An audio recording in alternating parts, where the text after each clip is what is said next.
Živio. Živio. Pozdrav svima. Ja sam Petar, a ovo je nova epizoda podcasta Dan za podcast.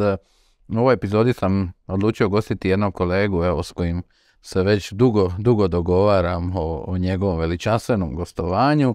Pa evo, dragi Domagoj, daj molim te, predstavi se malo našoj publici, odakle si, čime se baviš i Pozdrav, hvala. I kakav ti je ovaj viski? Viski je jako dobar, lijepo grije, ima dobre note.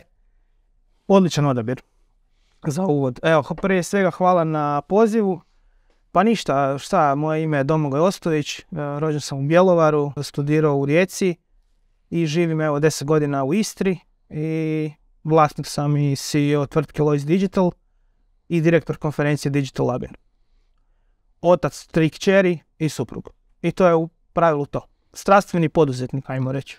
Strastveni poduzetnik, to je lijepo za čuti. Da. Pa evo ništa, u današnjoj epizodi u stvari ja bih malo volio popričati s tobom o konferenciji koju si organizirao, tvom poslovnom putu, pa ako možeš ukratko predstaviti agenciju koju si spomenuo, čime se bavite, kad ste krenuli. Ja znam donekle pričali smo o tome malo još pred koju godinu. Krenut ću od nekakvih početaka. Ja sam prije 10 godina otvorio obrt i krenuo sam kao one man band raditi nekakve template, Joomla, HTML template i programiranje, dizajn i to se zvalo onda Lois Design Studio. Radio sam i postere, i letke, i logotipe i onda sam zaposlio prvog djelatnika i onda smo počeli se širiti i prije nekih 6 godina smo počeli raditi, ajmo reći, custom, odnosno zadali smo si zadatak da ćemo biti custom tvrtka za razvoj nečega. Danas su to digitalni proizvodi i danas imamo 30 zaposlenih u Labinu, u Istri. Tvrtka se zove Lois Digital i radimo razvoj digitalnih proizvoda, odnosno razvoj e-commerce platformi, web aplikacija, custom softvera i mobilnih aplikacija sa naglaskom na user experience, user interface i sve što treba. Imamo project menadžere, dakle sastojimo se od project management odjela, design odjela, frontend odjela, backend odjela i mobile odjela. To su nam odjeli, u svakom odjelu je po 5-6 ljudi, funkcioniramo kao 30 ljudi već cijelu prošlu godinu.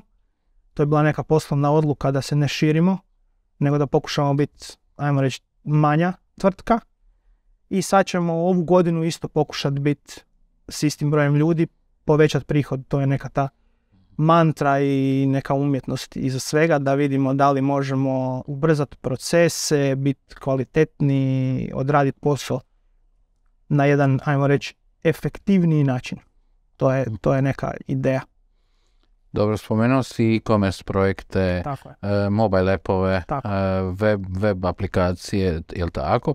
Kakve još proizvode ste radili? Možda još nekakve digitalne web appove, kao Airbnb, nešto u tom smjeru? Jeste imali takvih projekata? Pa napravili smo, mi smo razvili kompletni frontend i user experience za najvećeg hrvatskog tur operatora Uniline. To je dakle booking web, e-commerce web, gdje se odvija i prodaja. Ali je u pozadini, mi nismo radili backend dio je postojao od Unilina i mi smo se tu sad spajali na te njihove ERP-ove, availability, pricing i svašta nešto, onda to u frontendu sve prikazivali i dalje radimo s njima i dalje surađujemo i dalje razvijamo, tako da to je recimo jedan baš kompleksan projekt, dugoročan projekt, super partner. Takve zapravo i gledamo. Voljeli bi i cilj nam je imati partnerske odnose sa tvrtkama, znači sa B2B klijentima, gdje nije da samo uđemo, nešto razvijemo i odemo, nego da tu ostanemo dugo i da kako oni rastu, tako i mi rastemo. To nam je neki fokus. Odlično, i ovo mi je baš zanimljivo u stvari za neko moje iduće pitanje. To su projekti u stvari koji traju, ako se ne varam, po nekoliko godina, je li tako? Pa da. Koliko ste razvijali to okvirno? Uniline se sad već razvija 2,5 godine, kontinuirano. Stalno se razvija i još će se razvijati. I stalno dolaze neki novi feature-i i klijent stalno ima potrebe za razvojem da to postane bolje, efikasnije, kvalitetnije, brže, šta god. A daj mi reci koliko vam je izazovno planirati takav projekt, mislim takav i takve projekte, gledam i u kontri kako radimo, znaš neko ti dođe danas se čujem imamo novi feature, znaš to ne ide danas za sutra, jako je izazovno planiranje, znaš ti moraš ipak skedulati ljude, znati znaš tko ti radi idući mjesec, na čemu i tako dalje, koliko vam je to izazov generalno? Iskreno bi rekao da je to poprilično nemoguće. Planiranje projekata. Planiranje, estimiranje, ajmo reći estimiranje. Sve kreće od estimacije da biš mogao nešto planirati. Moraš estimirati. To je taj veliki problem u našoj industriji, baš bi o tom htio pričati, je ta estimacija nečega. Gdje kad trebaš nešto estimirati, nemaš sve informacije. Da biš došao do svih informacija, ponekad nije ni moguće. Nekad ovisiš o nekim third party softverima i servisima na koje se moraš kačiti i ne znaš u procesu razvoja gdje će biti problem. I onda ti kažeš određen broj sati po svom opet iskustvu, a naše iskustvo je to da postojimo 10 godina, da 7 godina radimo zajedno u timu. Sva sreća da imam ljude koji su već sa mnom 6-7 godina, ali nismo mi radili još jedan takav isti projekt. Nijedan projekt skoro u agenciji nije isti, mogu biti slični. I onda ti estimiraš i tu je sad toliko igre oko te estimacije gdje možeš zapravo potrošiti jako puno vremena da nešto precizno definiraš i opet ćeš pogriješiti. Ili ćeš estimirati brže, a klijenti najčešće žele da nešto brzo estimiraš, odnosno da pukneš neki ballpark. I onda to je sve igra, to su sve pregovori, to su sve osjećaji, tu ima jako puno i nekakvog, ajmo reći, iskustva. Ja bi to tako rekao sad kad gledam sve. Tako da, kada estimiramo, onda nam je zapravo lako planirati, imamo super software, zove se Productive, imamo scheduling, složimo timove, složimo sve i u pravilu planiranje nam je ok, planiranje nam kada stavimo ljude na projekte, ljudi rade te projekte i ne skaču s projekta na projekt. Jedino što imaju je eventualno održavanje nekih starih projekata, ali to budu najčešće po par sati rada, da se neko javi da nešto neštima, ali imamo takav pravilo u firmi da ako razvijaš projekt, razvijaš e-commerce, razvijaš ga dok ga ne razviješ. I ne razvijaš dva u isto vrijeme, razvijaš jedan. Ali ja ti se jedno pitanje, i mi koristimo Productive u kontri. I ti si u schedulingu stavio da ti osoba, znači osoba recimo developer ili dizajner, da je bitno raditi 4 mjeseca na projekt. Može. I to je to uključuje si testiranje, release i tako dalje, sve. I projekt izlazi vani, ali oni se shvate da treba još nešto doraditi, pa ovo, pa ono, ili si pogriješio u procjeni. I 3 tjedna ti se odužilo, a kreće ti novi projekt, shvaćaš me. Znaš, ko taj, znači prva stvar, ako imaš 3 tjedna ti je projekt, znači ovaj postojeći kasnije ti je idući projekt. Da li ste ikad ostavljali nekakav buffer između projekata i postoji se jedno drugo pitanje, tko plaća taj buffer između projekata, shvaćaš? Buffer ne plaća nitko, buffer je na firmu, to mi častimo, ali da, uzmeš si buffer i nekad kad si uzmeš buffer opet pogrešiš. Zato kažem, ne mogu dati opće precizan i točan odgovor. Trenutno, pogotovo iz ovog što vidim od cijele prošle godine kad uzmem, jer ja u pravilu, mislim ne u pravilu, nego sve što ću reći, sve što govorim, uvijek govorim iz svog iskustva. Ovo je moje iskustvo. Proces, recimo, kako mi radimo u Lojcu. Klijent dođe i pita ponudu. I forsira da mu damo ponudu. I mi možemo baciti ponudu, ali ponuda može biti od do. Iznos sati od do i cijena može biti od do. Za preciznu ponudu ili precizniju ponudu, što i forsiramo i tražimo, klijent mora platiti Product Discovery Workshop. Mora platiti. Znači on mora platiti 10 sati, 20, 30, između 10 i 30 sati. To su 3 do 4 čovjeka koji odu kod klijenta, odrade sa njihovim stakeholderima, znači mora biti netko iz IT-a njihovog, netko iz njihovog marketinga, netko iz njihovog, znači to su ljudi koji donose odluke. Da se ne bi dogodilo da netko tko donosi odluku nije u procesu radionice. pa da na kraju ili u sredini projekta se pojavi sad ta neka osoba koja odlučuje. I onda kaže šta vi to radite 3 mjeseca, pa ja to nisam odobrio. To se više ne događa srećom, to se nekad događalo, opet govorim iz iskustva, ali u pravilu napravi se product discovery na kojem se definira scope projekta, napiše se tehnička specifikacija koliko je to moguće, raspišu se svi feature koliko je to moguće i dobije klijent blueprint, dokument, to može biti od 8 stranica do 22 stranice, nema veze. I u njemu piše sve o čemu smo pričali na tom workshopu i u cijeni je još, mi se javljamo znači i na online feedback, follow up od sat vremena s nekim pitanjima i on dobiva dokument i ponudu od nas, a vrijednost što je platio taj workshop je da on s tim blueprint dokumentom može sad otići u bilo koju agenciju, kod tebe, kod nekog drugog i pitat, gledajte ljudi, ovo treba napraviti. Arhitektonski plan i imaš građevinu. Idejni projekt. Ajde, okay. Nije baš glavni projekt, jer glavni projekt se nikad ja nisam doživio još do sad da je nešto bilo definirano na početku 100%. Ja to nisam doživio. To je jednostavno, ja pokušavam, kada pričam s našim klijentima, pogotovo novim klijentima, jer sa starima smo ušli u komunikaciju u kakvu smo ušli, ali njih pokušavam isto izvesti na taj jedan put. Pokušavam zapravo, trudim se jako da klijenti shvate da je naš posao jako kompleksan i izazovan. Znači, naš posao nije jedan klik, naš posao nije ti ćeš to lako, to je samo izmijeni.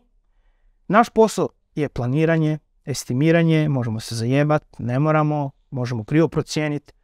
I mi kad krivo procijenimo, mi kažemo da smo krivo procijenili. Mi se toga ne bojimo. Hej, gle, krivo smo procijenili. Ok, šta se sad događa? Uvijek nekakav taj, ja bi zalagao se za transparentan odnos i za iskrenost i onda ako si zezno i nešto si estimirao 700 sati i bude 800, klijent će, ako si transparentan i ako si pošten i ako mu daješ reporte i imaš neke milestone-ove i isporučuješ, pa on će reći na kraju, ok, ajmo se dogovoriti kako ćemo pokriti tih 100 sati, evo ja ću pola, ti pola zaboravi ili nešto, ili će reći evo sve ću platiti. Znači, ali mislim da nije dobro da prešutiš svoju pogrešku, nego da kažeš, gle, krivo smo estimirali. Pa čak i da ne dobiješ nikakav više prihod, čisto da to podijeliš s klijentom, zajebali smo se, mislili smo da je ovo jednostavnije, sad je ispalo kompleksnije. Zbog XY razloga, a najčešće zašto je dobro imati product discovery workshop, jer onda imaš dokument koji ide u ugovor, i onda project management i developeri raspišu feature u productive, u taskove, Kanban board, Trello, Asana, Jira. I onda kada klijent dođe na kraju projekta i kaže ja bi sad još taj feature, može, super, nova estimacija, nova ponuda. Onda je vrlo lako se igrat sa novim prihodom jer on hoće nešto novo, jer to nije u prvom dogovoru. Jasno, i to je super u stvari, ti imaš dokument na koji se možeš pozvati, nismo to dogovorili. To je jedini ozbiljni način kako raditi. Evo ti drugi problem, imao sam takve situacije. Znači ok, pozoveš se i klijent kaže ok, ali ti shvatiš da tebi treba 3 mjeseca da bi razvio sve to, a tebi kreću drugi projekti. Shvaćaš to su meni dosta izazovne stvari, pa sad dosta ljudi u IT-u govori ok, moraš imati ljude on the bench kao koji su na pola, ok, ako plaćate ljude on the bench, znaš, koji su na pola, znaš, tako da, znaš, to je onaj dio, koji nekako mi se čini, znaš. Ali u tom trenu isto nije na odmet reći klijentu, gledaj, nismo to definirali, nama se resursi oslobađaju tek za 3 mjeseca, ne možeš dobiti sad taj feature, pa, mislim, i ako se bude ljutio i ako bude nešto, ne znam, ili ćeš uzeti neke nove ljude i na brzinu ćeš zaposliti, ili ćeš imati partnersku tvrtku, pa ćeš nju uključiti u projekt. Ima raznih tu kombinacija, sve kombinacije su dobre dok god po meni se radi kvalitetno. Dok se radi po nekim principima, uzancima, kvaliteti koju je CTO ili odjel, ili ste si sami kao firma zadali, da se ne fušari, da se ne stavljaju juniori na projekte gdje nisu jednostavno sposobni da rade takve projekte gdje imaš firme koje jako brzo rastu i onda jako brzo zapošljavaju i jednostavno ne mogu odgojiti te ljude toliko brzo. Nemoguće je. I onda dobiješ juniora koji razvija projekt koji je trebao raditi dobar senior. I onda tu takvi projekti su teški za održavati, code base nije dobar, puni su bugova, gdje su tu testovi, gdje je tu nekakva kontrola o tom potom. Znači, trebalo bi malo, možda nekad, ali to sad sve ovisi od osobe do osobe, ja kažem, to sam govorio i prošle godine, malo povući ručnu, malo se zaustaviti, ne stalno trčat napred i ajmo, samo idemo grabiti. Kasnije mislim da bi to onda ko bumerang bi ti se moglo vratiti. Pogotovo na neki manji broj ljudi, 30-ak. Dobro, ako imaš 200, 400, 500 ljudi, onda već imaš nekakvu mašineriju koja po meni može svašta samljet, ali i u takvim organizacijama mi se isto čini da neko u nekom trenutku pati. Jasno. Neki resursi odu tamo, trebali su biti tu. Jer ako se nama to događa u malim firmama, kamoli onda u nekim velikim. Spomenuli smo to planiranje, spomenuli smo i workshop, radionice, super mi da si to spomenuo, ali nije samo da je to u IT-u, to imaš i u digitali, znaš, digitalnom marketingu, imaš za bilo što. Znaš, često ljudi žele odmah krenuti u projekt, a oni ne znaju ni koga gađaju, što žele postići, znaš, i tako dalje. Tako da mi je to super. A da mi je recimo teško, jer klijenti teško pristaju na takve workshope. Što kad oni kažu mi ne želimo pristati? Više ne.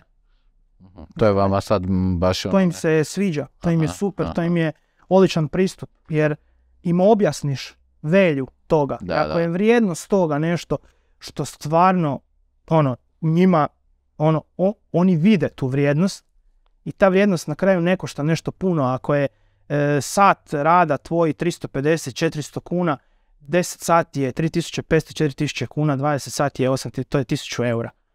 1000 eura za projekt od par desetaka tisuća eura za neki e-commerce. Ja to objašnjavam klijentima sa građevinskog aspekta, sa građevinskim terminima. Znači ja im kažem da bi bilo jako zajebano da dođu u kuću, a mi smo ozidali temelje, digli smo prvi kat, zalili smo prvu ploču, krećemo s drugim katom, a oni uđu unutra i kažu, fuj evo te, a gdje je podrum? A može gospodo, ali to je sad 30 ljudi, 30 štemalica, 2 godine ćemo sad štemat podrum i da li ćemo ga uopće moći oštemat je pitanje. Znači, kako se gradi kuća? Napravi se idejni projekt. Arhitekt napravi idejni projekt. U idejnom projektu sudjeluje klijent. Mijenja sobe, kvadrature, gdje će ormar stajati, gdje će krevet, gdje će WC školjka, gdje će biti terasa, da li će biti prozori. Isto tako, s tom terminologijom svi razumiju jer su svi nekad nešto uređivali i gradili. I onda kad im to tako približiš, onda oni skuže, aha, mi sad radimo zapravo idejni projekt. A idejni projekt isto mora neko platiti. Nema idejni projekt za kuću da arhitekt radi besplatno. Mislim, to je tak jasno. I onda kad dobiješ taj idejni projekt ili ti glavni projekt, onda krećeš sa izradom. I to bi zapravo bilo najpravilnije, najispravnije po meni. Ne bez toga ići. Znači dobro isplanirati korake prije samog razvoja, prije dizajna, prije developmenta. Sve te popratne stvari. Puno pričat, puno raspisivati, probati što više toga definirati i onda potpisati ugovor i onda krenuti. Odlično, ovo zvuči savršeno, da. Ok, a daj mi reci, već kad smo se sad dotaknuli smo se malo i estimacija, workshopa, klijenata, spomenuo si u jednom trenutku i održavanje tih projekata. Onako iskreno, tehnologija se mijenja. Koliko ti možeš jedan digitalni proizvod održavati, recimo jedan e-commerce projekt? Znači, već nakon 5 godina tehnologija ga je toliko pregazila, taj nekakav web shop, pitanje, koliko bi klijenti u stvari trebali mijenjati svoje platforme, svako koliko, iz nekog tvog iskustva, recimo web shop nekakav, jer recimo što vidim, recimo imamo neke projekte, već su 10 godina su, kod nas to je realno toliko stara, ti to više ne možeš ni update-at ništa, to je toliko već pregaženo, jel? Kako je tvoje iskustvo? Jako kompleksno pitanje, isto nema odgovora nekog generalnog. Iz iskustva mogu reći sljedeće. Svaki digitalni proizvod se mora održavati. mora na mjesečnoj razini i mora klijent platiti to održavanje. Jer klijent mora zapravo shvatiti da smo mi tu kad on nazove ili pošalje mail, nas 30, i sjedimo i radimo na drugim projektima, i kad on pošalje mail i kaže nešto ne radi, mi moramo pustiti to nešto što radimo, što nam možda u tom trenu donosi prihod, i pozabaviti se s njim. Sjest, otvoriti, otići na server, pogledati možda kod, pogledati šta se tu događa, analizirati, javiti se, riješiti bug, fiksati nešto, pao je neki third party, ne radi payment, možda nije do nas, možda je. Jako kompleksno, jako. Zapravo rekao mi je jedan moj kolega iz Istre, ovim putem ga pozdravljam, možda se bude prepoznat ko je, da Domagoj, oni zapravo plaćaju tvoju dostupnost i alokaciju tvojih resursa u trenu kad se jave. E sad, ti si tu da ili budeš šupak pa se ne javiš mjesec dana, ili imaš jednu etiku da ako se klijent javi, da mu se javiš u nekom normalnom roku, što bi bilo 24 do 48 sati. I da mu odgovoriš i da mu se javiš i da probaš riješiti problem.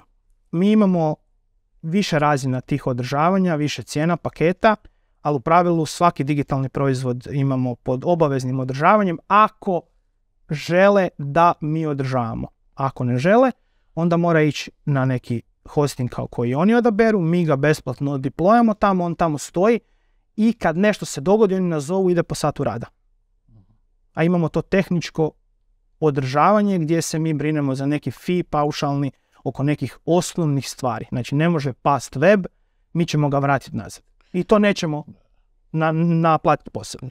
Što mi je zanimljivo, kod nas čak i nema toga, kod nas je recimo kontri pravilo da ako ne uzmeš održavanje i javiš mi se za 6 mjeseci, mi nećemo fiksa niti po satu. Zašto? Predivno, da. Znaš i sam da je to tempirana bomba. Ja ne znam što se tu do toga. Ja mogu procijeniti 5 sati, a što ako tu bude 35 sati? Ja dajem sad primjer. Mi imamo, recimo, što se tog tiče, da se i sad nadovežem, imamo naš Ricardo, CTO, on jako se brine za te Laravel verzije, PHP verzije, PHP stan. Znači on svaki taj projekt, ajmo reći, stalno nadograđuje. Znači mi nemamo, jako malo je projekata koji su nam ostali na nekoj PHP verziji 5.4 koje ne održavamo. Svi koji plaćaju, oni svi i dobivaju kvalitetnu uslugu i njihov digitalni proizvod je sigurno na serveru na najnovijoj ili zadnjoj nekoj stabilnoj verziji i sigurno je, ovo je najmožda važnije, skalabilan. A to je iz iskustva što sam ja primijetio da je jako bitno klijentima, pogotovo klijentima koji rastu, je skalabilnost digitalnog proizvoda. Ti kad radiš neki digitalni proizvod i on se javi za 6 mjeseci i kaže može sad ovo, a ti kažeš ne može jer ne znam, nisam 6 mjeseci održavao, to je dosta neka pozicija koja nije ugodna. Znači mi bi trebali u svakom trenutku moći isprogramirati što god klijent želi na taj već gotov proizvod. To je onda, to je ono neka sad ajmo možda idealna. Ja idem prema tome da to tako bude i zato volim tak što sam i rekao na početku, partnerske odnose, dugoročne long term projekte gdje ti razvijaš stalno i on nakon 3 godine, 4 godine se ne može dogoditi da on ima sustav koji više nije održiv jer je njegov sustav stalno održavan. Ali to je sve se vrti oko edukacije klijenata. Da. I ja sve više i više volim, ajmo reći, ja to osjetim na prvu. Čak ću pristat na neke kompromise ako osjetim da klijent je spreman učiti. Ako me kužiš. Ima klijenata koji ne žele apsolutno ništa učiti o našoj industriji. A moje mišljenje je da bi morali nešto znati. Barem neke osnove. Kao što kad mi gradimo kuću, ići ćeš se malo informirati i evo recimo najgluplje je interijer, dizajn interijera. Nas to nije možda briga muške, ali ako gradimo stan ili radimo kuću, ići ćemo na Pinterest i gledat ćemo taj fucking dizajn i gledat ćemo te lampe i gledat ćemo koji kauč je ljepši i kak biljke izgledaju. Oni bi trebali isto malo, ajmo reći, saslušat nas, čime se mi bavimo, što radimo i pokušat razumjeti da, ponavljam, nije to jedan klik i što ja svim svojim klijentima kažem, ak neš padne, ak se neš kreša, ak neš ne radi, nema panike. Znači, ne radimo ko Homer Simpson u nuklearnoj elektrani i ak neko krivi gumb tikne da će otići grad. Pomalo. Ništa se neće dogoditi. Par kupovina ili nešto, ili ne znam, par bookinga, sve ćemo popraviti. Javite, tu smo. Bitno je po meni da je druga strana responsivna i da imaš tu tvrtku koja te prati, koja će to ispraviti sa voljom, užitkom, kvalitetom, željom da to napravi. A ne raditi nikakve panike. Zato ne volim panike, ne volim kad neko zove, nešto ne radi. Ne radi, ok, pomalo. Urgent mail, da, je to. Da, sve znam. Ima svega, stari moj, šta smo sve prošli, od urgent mailova, od uskličnika, od capital lettersa na cijeli tim, ali na kraju dana sve se riješilo, ali treba postojati jedan nivo komunikacije, ali opet ponavljam, ja sad isto govorim ovdje s tobom nakon 10 godina iskustva. Jasno. Koliko sam ja isto pojeo toga u karijeri i šta sam sve radio za klijente koji me nisu ni cijenili, možda to niti platili, niti razumjeli, ali sam gradio priču, rinto, da bi došao do danas gdje ja mogu, to ponavljam, to je super. Znači, na početku svakog projekta treba uspostaviti pravila igre, treba se točno znati šta ti misliš da je zaleđe, šta ja mislim da je zaleđe. Jel zaleđe kad VAR povuče crtu i tvoje rame je preko crte ili je koljeno? Da ne možeš ti interpretirati pravila drugačije, a ja drugačije. Mora se znati kad se ide van. Nakon 2 žuta, a ne ko Šimunić nakon 3. Znači, crveni karton je nakon 2 žuta. Zaleđe je kad je zaleđe. Gol je kad je gol. Poluvrijeme traje toliko. Pauza toliko. Što preciznije i bolje definiraš pravila na početku s klijentom, to manje problema kasnije. A to je sve jako teško. Tako, to je sve jako teško. Da, bilo bi to super, ali jako je nekad teško sve te scenarije predvidjeti. Jako. Dobro, hajmo mi malo se prebaciti s ovih tehničkih tema na biznis teme. Može. Prva stvar, zanima me, koja je tvoja uloga? Što ti radiš? Ja znam da si ti čovjek u žutom i to sve, ali znaš, što ti radiš točno u firmi? Ti si direktor, znaš, koja je tvoja uloga? Ja sam CEO. Dobro. I najjednostavnije bi bilo, ja sam zadužen za prodaju i za to da se kotačići okreću. Da tvrtka ima kisik. Kisik je novac. Ajmo to tako reći. Ja se brinem za te stvari. Brinem se ponekad, ili uloga mi je i nekakav interni HR, odnosno da pričam sa ljudima, da imam nekakve s njima sastanke, što isto ove godine sam odlučio i već sam iskomunicirao timu će biti češće i bolje. Jako je isto teško, znači kad imaš puno ljudi, sad treba svako bi trebao biti zadovoljan i treba zadovoljiti veliku količinu ljudi, svako ima svoje potrebe i treba ih razumjeti, treba imati empatiju, emotivnu inteligenciju, razumijevanje, opet treba gledati biznis stranu. I sad sve to, znači i time se recimo bavim. Ali uglavnom business developmentom, znači razvijam biznis i imam neku viziju, ja sam taj koji gura sve to naprijed, ajmo reći. I onda naravno moj tim lidovi i ljudi, oni su firma zapravo. Bez njih ja sam samo čovjek u žutom. A daj mi reci, HR si spomenuo. Da. Nemate nekog u HR? Ne. Kako to? Ne znam sad kako to. Mislim, znam da neke firme na 30 ljudi imaju. Da, one planirate, zašto ta odluka, mislim, zanima. Nema još odluke. Aha, nema odluke. Odluka još nije donešena. To bi se moglo napraviti. Da li mi, znači prva stvar je da li imamo resurse da možemo imati dedicated HR osobu.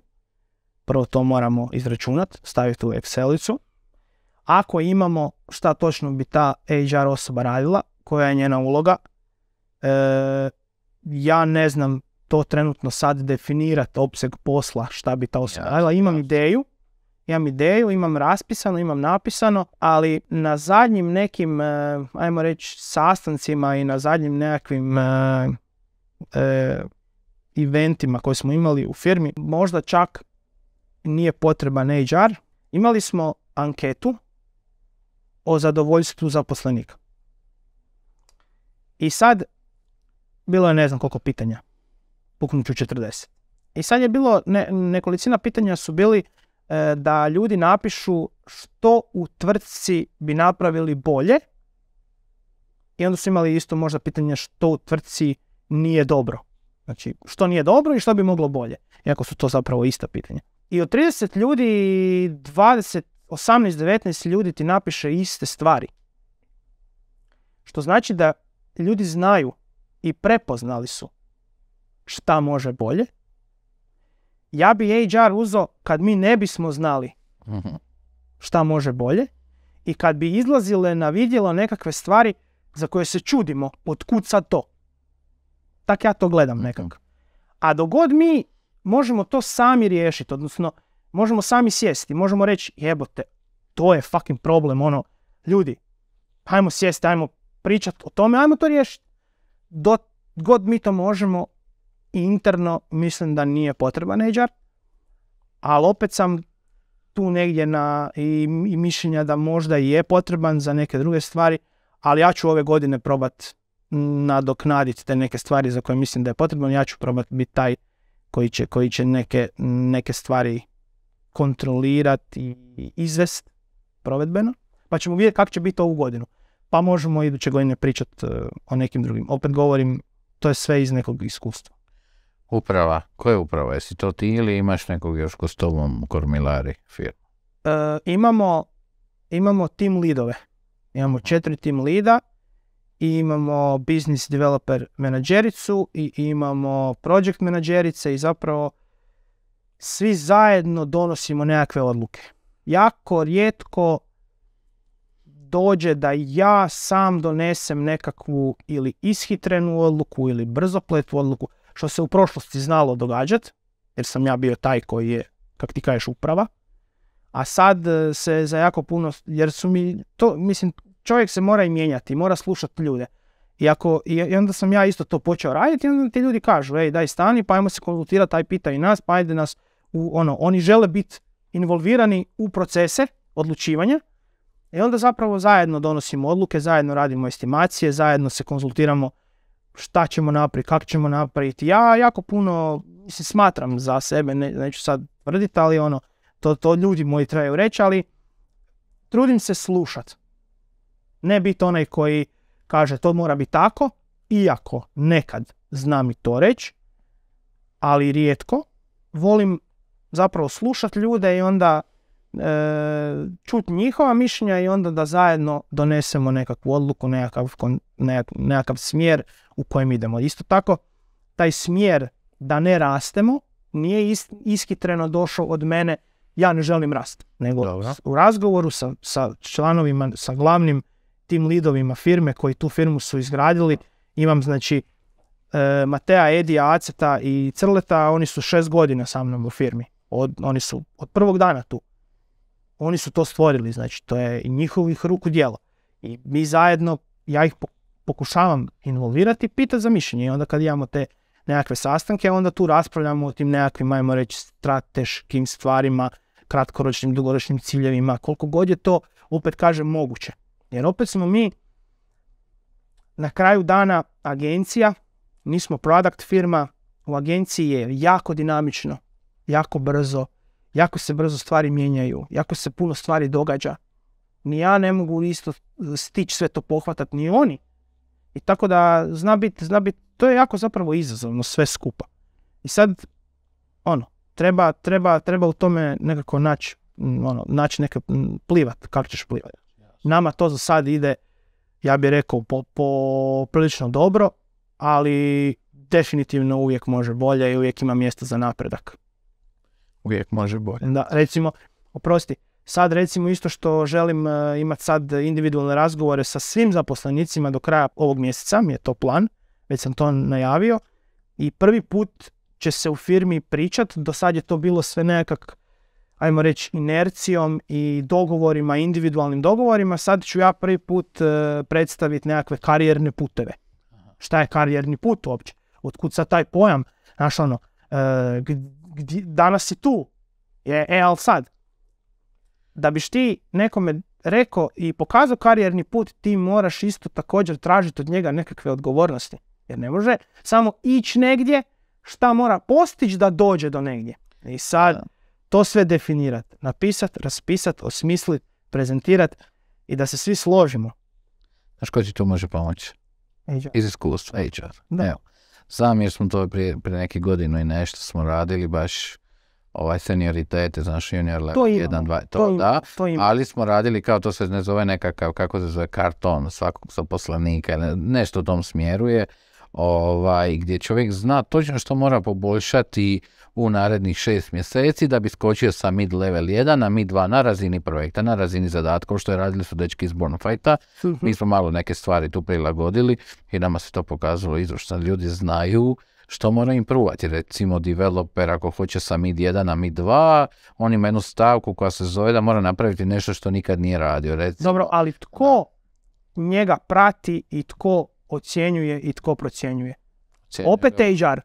Ne, voditelj, mora biti voditelj. Voditelj je tu glavni, lead je glavni. Sada ti u firmi imaš leada koji ima ispod sebe 5 ljudi, pa ne bi, po meni opet, ne bi trebalo biti toliko kompleksno voditi tih 5 ljudi i pričati s tih 5 ljudi. Pa drugo da on ima 20, tim od 20. Pa ali s 5 ljudi upravljati, pitati ih kako si, pratiti njihovu karijeru, pratiti njihov put.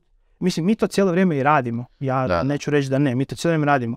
Ali sad će to doći, ajmo reći, prvi put od strane CETA. Do sad je to bilo, ali da, radimo to i naši lidovi dođu, lidovi moji, dečki, oni dođu do mene, to je tako već 5-6 godina i naravno da imamo razgovore, tko zavrijeđuje povišicu, tko je dobar, tko je pokazao napredak. Ajmo pričati o ovoj osobi, Ja to pitam njih, ali sad ćemo imati malo to možda na nekom većem nivou. Da, bez HR-a, dedicated, ali eto vidiš, otvaramo neke teme pa možda u budućnosti bude neki HR uletio. Pa gledaj, naš HR ti može pomoći kod zapošljavanja, bar prvi krug da oni odrade, pa ti dođeš drugi krug, znaš, pa treći, ima. Nama se HR pokazao odlično stvar. Mi nemamo još in-house, imamo vanjsku. Vanjsko to vanjski je, da, tako to je zapravo uvijek možeš to uzeti. Tako da, mi svaki mjesec imamo baš vanjskog, na ugovor je godišnji, i ta osoba je u stvari uz nas konstantno. Nije svaki dan kao što bi bio neko in-house, ali je uz nas svaki mjesec. Tako, to je ko što nas unajme druge tvrtke da im nešto radimo svaki mjesec, tako smo i mi. To je za sad tako, pa vidjet ćemo što budućnost nosi. Evo kažem, mislim da ste na dobrom putu i to što radite super, pogotovo sa tim senioritetima, ti opet lakše kad tražiš. Znaš, je malo izazovno. Kad ti nekog zapošljavaš, jako je teško nekad i procijeniti, jel ta osoba mid 1, mid 2, znaš, to je dakle, to je, znaš, to može biti zeznuto kad moraš nekoga vraćati sa senior 1 na mid 1, mislim da to nije baš najugodnije, nisam bio u toj situaciji, ali vjerujem da se može dogoditi. No dobro, Labin, kako je tamo u stvari, znaš, biti jedna IT tvrtka, kako to da si se odlučio za Labin? Ako možeš kratko. Jednostavno, tamo sam se oženio. Odakle ti je žena, odatle si i ti. Rekao si sve. Da. Sve mi je jasno. Upoznao sam suprugu u Rijeci i preselili smo se u Voziliće. Tamo i živim, u Vozilićima.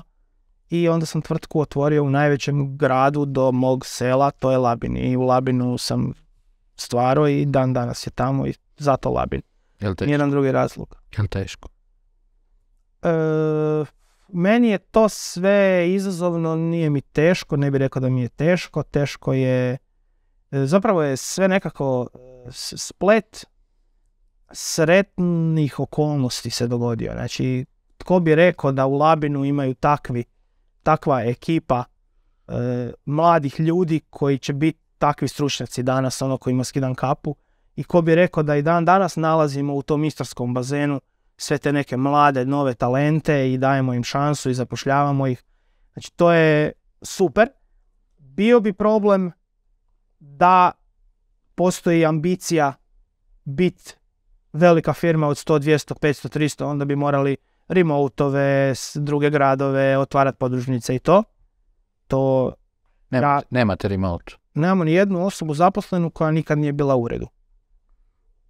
Dobro. Da.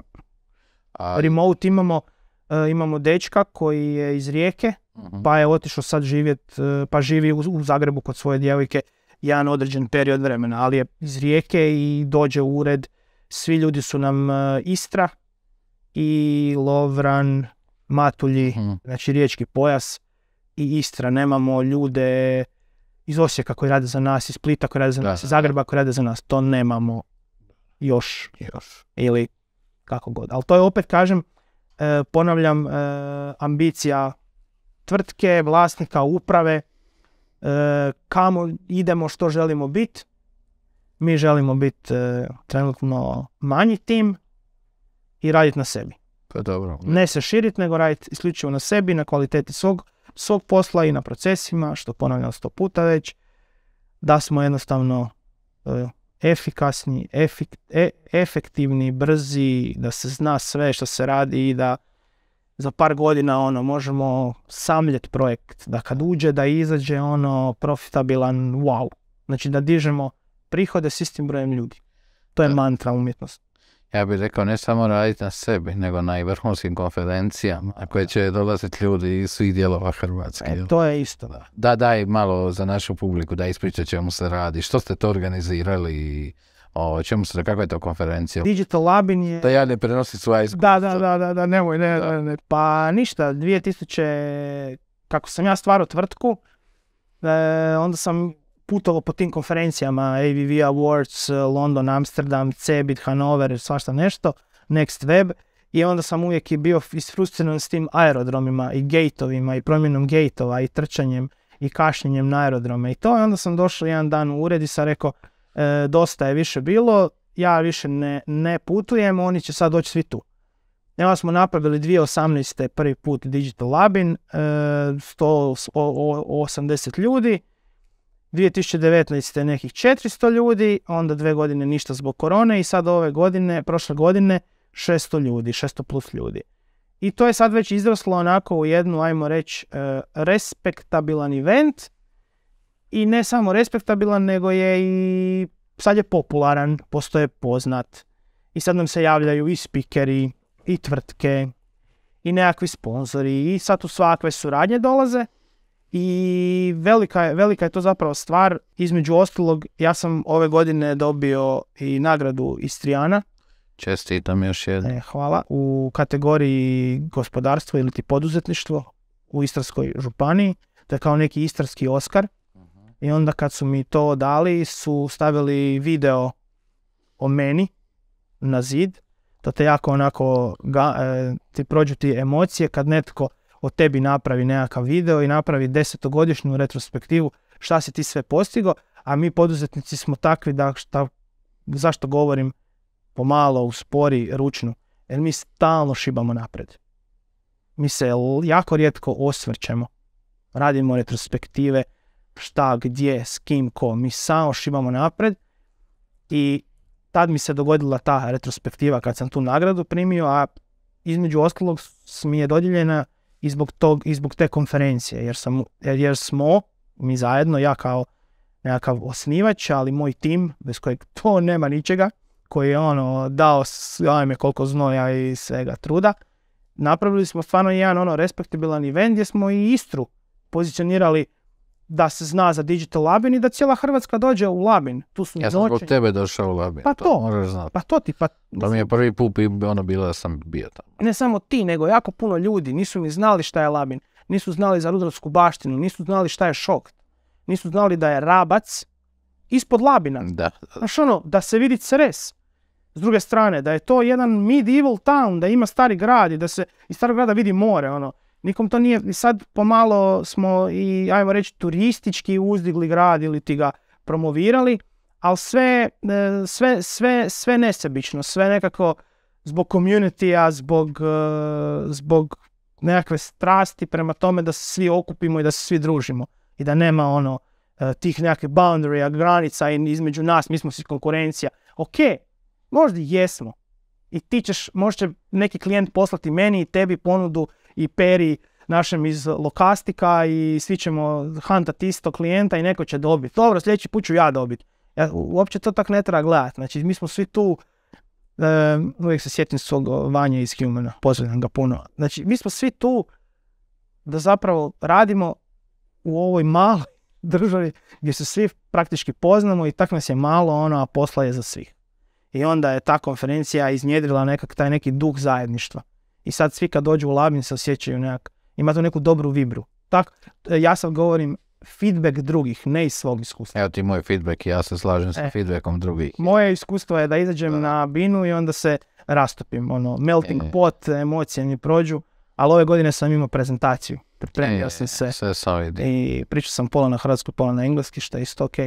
Ali da, super event, uspijevamo dovesti svjetske face, europske svjetske face i da, ove godine dolaze, nećemo ništa sad. A idemo najava u kameru, kad što, daj malo, nešto daj za ekipu, ajde. Daj jedan viski na ploči. 22. i 23. rujan u Labinu, Digital Labin, petak radionice, workshopi.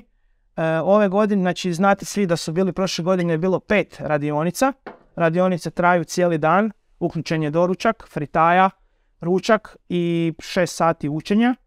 A ove godine ćemo napraviti uz workshope, znači bit će workshopi, a bit će i masterclass. Masterclass će biti malo skuplji, ali opet mi to sve praktički radimo bez profita, znači sve što zaradimo, sve potrošimo. Znači isfinancirat ćemo vrhunske top predavače, isfinancirat ćemo njihov put do ovdje, njihov smještaj i kad to podijelimo, toliko će koštati masterclass karta, to će biti smanjen broj učesnika, znači 15 do 20, gdje će stvarno biti za, ajmo reći, seniore i top profesionalce, znači u dizajnu, u developmentu. Osim toga, reću da pregovaramo, nije ništa sigurno, ok? Ali pregovaramo sa tvrtkama kao što su Meta, Netflix i Stripe. Neću više dalje pričati sad, možda nitko od njih ne dođe, a možda netko od njih dođe. I naravno hrvatskih će biti tu isto uvijek tvrtki. Radimo uvijek, znači pokušavamo raditi da bude pola predavača stranih, pola domaćih, jer budimo realni, to sam rekao i prošle godine, naša konferencija je za domaće ljude. To je za ljude iz Hrvatske, Bosne, Srbije, Crne Gore, Slovenije, to nije za nekog iz Austrije, Njemačke, jako je, nije baš realno da će oni doći na tu konfu, iako je bilo i takvih slučajeva, ali uglavnom je ona za domaću IT scenu, agencijsku, ajmo reći prije svega. I da, naravno, ove godine ide PM Track, jedna novost u Hrvatskoj bi ja rekao. Čuo sam za neke project management konferencije u Hrvatskoj. PMI, to je vjerno tako je, ali su bazirane dosta na dolaze, nego dolaze ljudi iz svih velikih tvrtki. To su znači project management u proizvodnji, u metalurgiji, u IT-u, u telekomunikacijama, u osiguranju, bankarskom sektoru. Mi ćemo biti isključivo PM u IT-u. Koliko zapravo želim osvijestiti malo koliko je zapravo bitan project management za razvoj jednog digitalnog proizvoda. Ali konačno, zato što uopće ljudi ne pričaju toliko o tome. Jako malo. To je meni baš čudno bilo uvijek, znaš, super i to ti je odličan. I malo te stigme nekakve i te nekakve riječi Scrum Agile, znaš šta to uopće je, da trebaju sve firme shvatiti, pogotovo ove koje sad kreću mlade, da to ništa nije zapisano tako kako je tamo piše u onoj knjizi, nego da to sve treba prilagoditi svojoj organizaciji, svojoj kulturi, svojim ljudima. Možeš uzeti 2% iz ovog, 98 iz ovog, 15 iz ovog, ovdje 85 složnici, sebi najbolju kombinaciju, a ne pročitat Agile i sad reći mi smo agilna tvrtka, a radiš waterfall žešće. Da. I bullshit totalno. Znači treba to... Agile sa fiksnim budžetom. Ma ništa. Da. Znači to... nemoguće. Da. Treba to osvijestiti, treba mladim ljudima malo, recimo ti daš oglas za project menadžera. Mlad čovjek pročita to. Tko zna šta to stvarno je, dok ne dođe u firmu, dok ne skuži, dok ne vidi alate, dok ne prođe cijeli proces jednog razvoja, dok ne priča sa developerima, dizajnerima, jako zahtjevan posao, stresan posao, težak posao, onda recimo šta je account, šta je PM. Znaš tu su isto borbe, da li si ti account ili si PM ili si oba dvoje. I zvaće se zapravo track PM and Biz Dev, jer ćemo imati business developmenta, želimo i tu temu malo, šta je business development, šta rade business developeri, tako da bit će jako zanimljivo i to je novi track i novih 7 predavača. Veselim se, to će biti jako cool. I onda se događa to da tvrtka poput naših šalje i dizajnere, i developere, i project menadžere na konfu i svi uživaju u sadržaju. Znači nije samo za jedan odjel, nego svi i onda lijepo kuće za odmor gore, sve se lijepo izrenta i ljudi dođu od četvrtka do nedjelje na team buildinge i pojedu cijeli špar, Konzum, Lidl i popiju sve što ima i after party i svi sretni zadovoljni. Zakon. Evo kažem, ja sam bio, stvarno je bila super atmosfera, opuštena. Bude meni neki drugi konfama u Rovinju i to, ali tamo bude više onako sa što gljenije, kako bi se reklo, jel? Da. Kod vas je baš bilo onako easy going, jel? Jako je dobro i jako je, ja bih rekao, neću sad reći da neko drugi ne bi se, nego jako je kvalitetna je publika, znači to su ljudi koji svi jako puno rade, svi su stručnjaci, neki junior, neki mid, neki senior, dolaze vlasnici agencija, CEO-ovi i svi nekako dolaze se opustiti.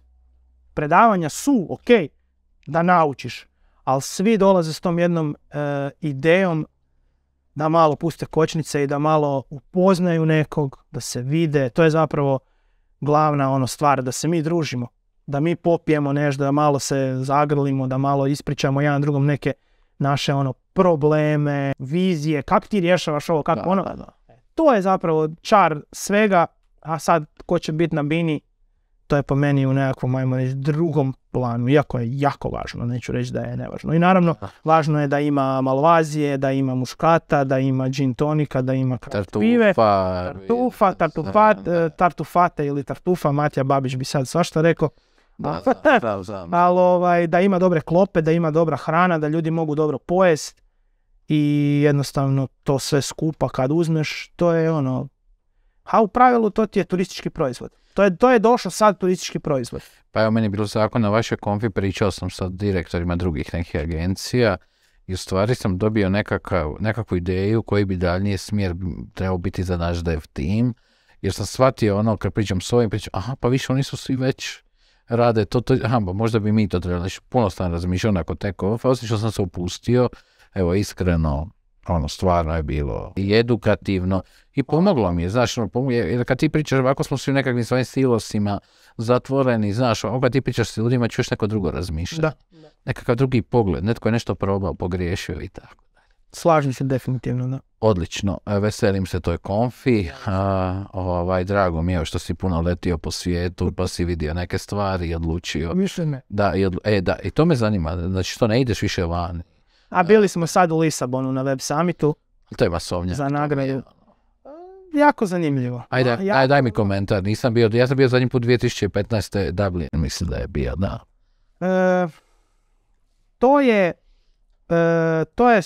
To je stvoreno za mene, recimo, taj event. Da ja odem tamo sam, bez ikoga i da budem 3 dana i da si sredim 30 sastanaka u 3 dana i samo da šibam i samo da pričam jer ja to volim i to mi ide i u tome uživam.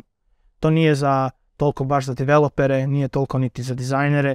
To je baš onako business oriented, ako želiš upoznat puno ljudi i stvoriti puno konekcija, od kojih možda neka bude bila profitabilna, ako se to tako može reći, ili ne znam kakva, onda je to onako place to be. Znači nije da nije, ali da je overwhelming, da moraš biti spreman na, zapravo bih rekao, jako dobro se organizirati. Ne možeš ići tamo, možeš i to. I partijat svaku noć i biti do 5 ujutro i ujutro se ne dići u 10 i ići minglat, znači dignut se u 3. Jer sve prođe. Znači moraš ipak malo gledat, ako već si tamo i toliko je opportunity, toliko je ljudi, da onda si slojiš neki raspored, tak sam barem ja. Iako sam se i opustio naravno i bio na partiju i družio se s ljudima i cugo, ali nisam sad išao u nekakve ekstreme jer sam znao da me sljedeći dan i sljedeće jutro čeka nešto što kad sam već toliko si izdvojio novca i kad sam već tamo da onda napravim nešto, ajmo reći, korisno.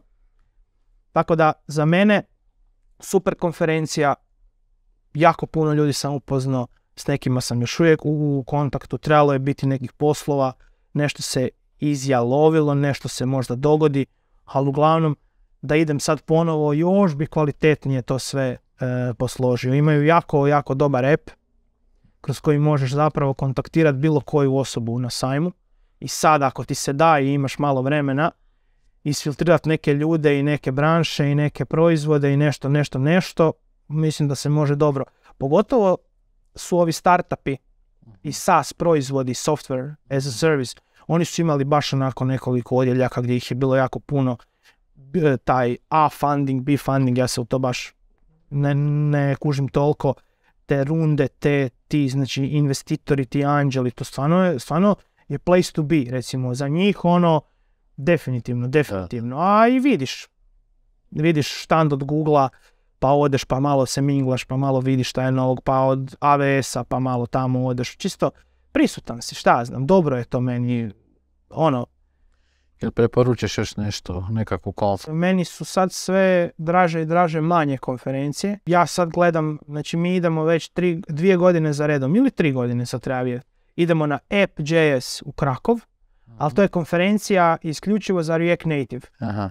Tamo bude 300-400 React Native developera iz cijelog svijeta. I mi to idemo jer nam je to ono tradicija. To nam je super cool, ali gledam sad ima ta Developers Week, ima dobro, ja gledam ne znam Laracon jer mi radimo Laravel, ali nemam sad nešto baš za preporučiti. Bio sam na tom The Next Webu, to je recimo overwhelming, još više meni bilo, tamo je puno više, iako i na Web Summitu je bilo jako puno tema koje nemaju puno veze s našim poslom i našom industrijom. Ali to je i dosta i business event danas. Jako je business event, ali imaš tu, znaš, ono, imaš tu, ne znam, novinari, pa imaš sport, pa imaš muziku, pa imaš političare, svi nešto pričaju. Ja recimo nisam bio niti na jednom predavanju i toku. Ja sam samo se šibao po tim sastancima koje sam si sam ugovorio, jer sam se našao s ljudima i obilazio sam zapravo te štandove. I štandova je ono more. Znači to stvarno. Tako da meni je osobno bilo zanimljivo. A da, mogu preporučiti Digital Labin, to je to. To je to, nema. Place to be. Brand, nekako sam stekao dojam sa strane da dosta ulažeš i ti u razvoj brenda i identiteta. Mislim, nije brand samo identitet, jel to je komunikacija. Koliko je daj mi malo priče o tome, znaš, ono, zašto toliko ulažeš u brand, zašto nisi jednostavno ostao na IT firma incognito, ako me shvaćaš ima takvih firmi, jel, nego ulažeš ipak u taj identitet, komuniciraš, pozicioniraš se, iskačeš i tako dalje. Kako gledaš na to sve, kao IT-evac? Da. Pa jer nisam IT-evac. Da, a dobro, i jesi. Šalim se malo. Pa ja bih rekao da to opet izlazi iz CEO-a i vlasnika i uprave društva, glavnih ljudi u firmi i svih ljudi koji su prisutni. Jednostavno mi svi to želimo i svi to živimo. I naša Lora koja je napravila, znači kreativna direktorica koja je napravila cijeli vizualni identitet i cijeli branding, ga je doslovno proživjela, doživjela, odživjela, isporučuje ga. Ja se sjećam, znači to ima i negdje u Slacku onaj emoji kad je prezentiran novi branding firme, ja sam plakao da me uvijek uslikaju kad ja cvilim ili kvilim ili šta god. Kad mi suze krenu. Ali mi ne ulažemo u branding, jako puno firmi, koliko sam ja barem shvatio, sad neko opet ne uzme ništa za zlo, Ali ja jako puno vidim da firme ulažu u employer branding. Mi ne ulažemo u nikakav employer branding jer mi ne zapošljavamo nove ljude i mi ako zapošljavamo nove ljude to je 3 ljudi godišnje jer nam 3 ljudi ode i 3 ljudi dođe novih. Mi imamo 23 ljudi, 3 plus godine u firmi, 14 ljudi 5 plus godina, 7 ili 8 ljudi 6 plus godina. Imamo jako malu fluktuaciju ljudi. Znači kad neko ode, pokušavamo to radno mjesto nadomjestiti s jednim. Ne s 2, ne s 5, ne sa 7. I ne širimo. Tako da mi ne radimo taj employer branding, ali jednostavno radimo branding da budemo prepoznatljivi, da jednostavno željeli bismo želimo biti prepoznatljivi prije svega po kvaliteti. To je neka ideja da to je neka moja vizija firme da za 5 godina kad kažeš idem u Lloyds, radim s Lloyds Digitalom, s Domagojem tamo u Istri, s ekipom iz Lloydsa, da ti neko samo kaže da to je Mercedes, to je ok, to je top, taj motor radi, te gume idu, taj bolid koji ćeš dobiti, to možeš voziti. To je top, nemaš brige. Evo, to bi mene zadovoljilo kao jednog direktora i vlasnika firme da to bude sinonim uz nas. A ja sam i dizajner bio priučeni i dosta sam radio i UI, tako da, ne znam, volim vizualno, volim i lijepo izgledat, volim se i dobro Vidim po majici žutoj, da. Dobro, voliš iskakati. To je zbog supruge, ona je kriva. Super se uklapaš, da. Htio sam obući košulju, rekla je žena, ne, uvijek si u košulji. I dobro je rekla, treba biti drugačije. Tako da volim vizualno, definitivno volim vizualno, isto smatram da treba raditi na vizualnom identitetu i na brendu, jer to je neka kultura koja izlazi iz tebe i komunicirati komunikaciju i onda sve to zajedno ima smisla, jer kad sve to skupiš, pokazuješ po meni da ti je stalo, samim time pokazuješ i snagu, i svoju, i tvrtke, i samim time pokazuješ ozbiljnost prema potencijalnim klijentima. I onda kad sam sad sve to nabrojao, je zapravo logično da li imamo sve posloženo i lijepo i ugodno i dobro iskomunicirano, a ne nešto da nas nije briga za to i web iz 95. jer imamo posla, baš nas boli briga. To mi je onak shady, šta znam, nije mi to. Iako cijenim i firme i znam i koje jako uspješne, koje postoje i nemaju nikakav web i ne ulažu u ništa, ali opet evo, nekakva osobna možda. Super, sviđa mi se način na koji razmišljaš. To je način razmišljanja na kraju. To je mindset i ako si u tom mindsetu ti ćeš u to ići. Ako smatraš ako nisi u tom mindsetu ti u to nećeš ulagati jer će ti uvijek biti ili preskupo ili nećeš imati resursa ili šta ću sad ja raditi sa Studio Size-om video koji košta x novaca, pozdrav Studio Size-u, isto legende. Treba sve to uložiti da sve to bude kvalitetno i top, da izgleda na jednom nivou, da kad neko pogleda da kaže jebote, svaka čast, dobro je to. Odlično, Domagoj. Evo, moram ti se zahvaliti na vremenu. Hvala tebi i sve. Bilo je odlično, vjerujem da bi mogli pričati još par sati, ali kolegica je rekla da mora dalje, šalim se. Evo, meni je bilo super, ja ti želim da ostvariš svoju viziju. Ja i dalje dolazim na konfe, u kontaktu smo, veselim se ovoj project management tom treku, ja vjerujem da će to biti zakon i evo kažem, hvala ti još jednom na vremenu, a vama dragi gledatelji i slušatelji se također želim zahvaliti. Ja sam Petar, a vi ste gledali i slušali novu epizodu podcasta Da za podcast i nemojte se zaboraviti subscribe-ati na moj kanal. Hvala. Ukoliko vam se svidio ovaj sadržaj, pretplatite se na moj YouTube kanal kako bi dobivali informacije o svim budućim epizodama koje ću objavljivati.